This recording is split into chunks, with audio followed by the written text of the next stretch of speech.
Let's take the first question. Assalamu alaikum, my name is Ayman. I am a student and I am from Kashmir. Are there any situations in which backbiting is allowed in Islam? Allah subhanahu wa ta'ala says in the glorious Quran in Surah Hujurat chapter number 49 verse number 12, Ya ayyuhalladhina amanu jtanibu kathiran min adh-dhann inna ba'da adh-dhanni ithm. O you who believe, avoid suspicion, for suspicion in most cases is a sin. وَلَا تَجَسَّسُوا وَلَا يَغْتَبْ بَعْضُكُمْ بَعْضًا. And do not spy on each other. And do not backbite each other. أَيُحِبُّ أَحَدُكُمْ أَن يَأْكُلَ لَحْمَ أَخِيهِ مَيْتًا فَكَرِهْتُمُوهُ.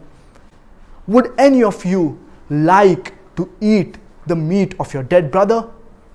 You would deny it. So backbiting, it is prohibited in Islam. But there are certain situations in which the scholars, they have said that backbiting, it is permitted. And inshallah, I will discuss 6 situations in which backbiting, it is permitted.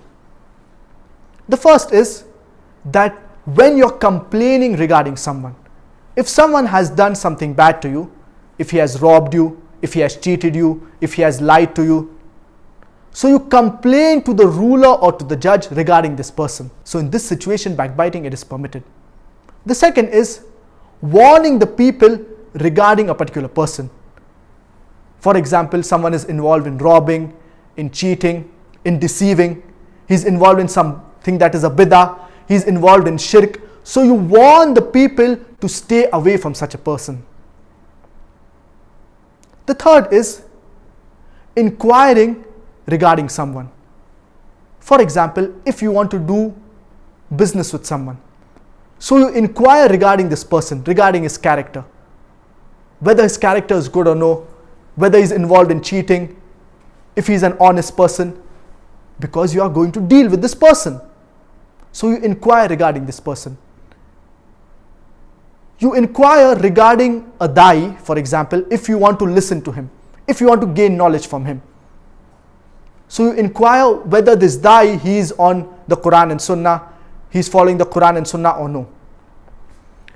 You inquire regarding a scholar, if he is on the correct aqidah, if he's following the Quran and Sunnah or no.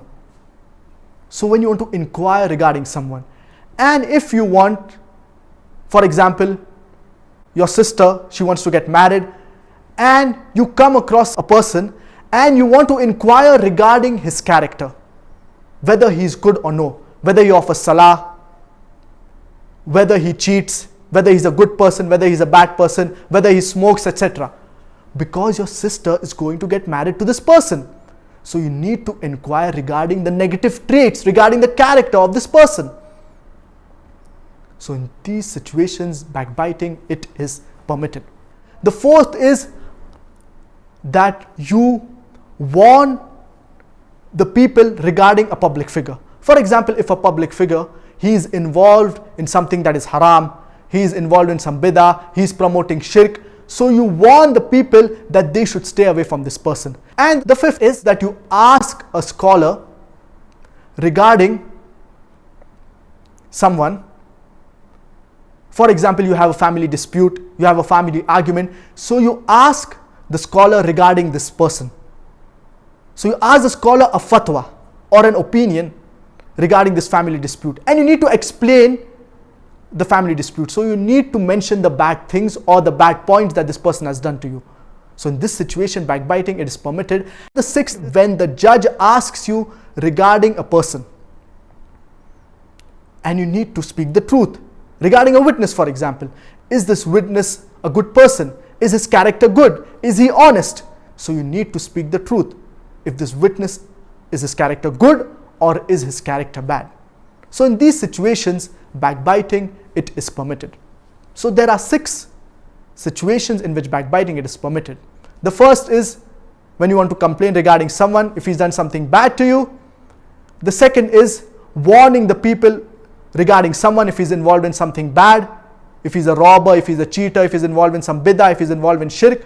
The third is inquiring regarding someone. The fourth is when the judge asks you regarding someone, for example, a witness, so you tell regarding this person. The fifth is warning the people regarding a public figure if he's involved in something bad, or if he's promoting some bid'ah or something that is involving into shirk. And the sixth is asking a scholar regarding a family dispute or any opinion, asking his fatwa. So in these situations, backbiting, it is permitted.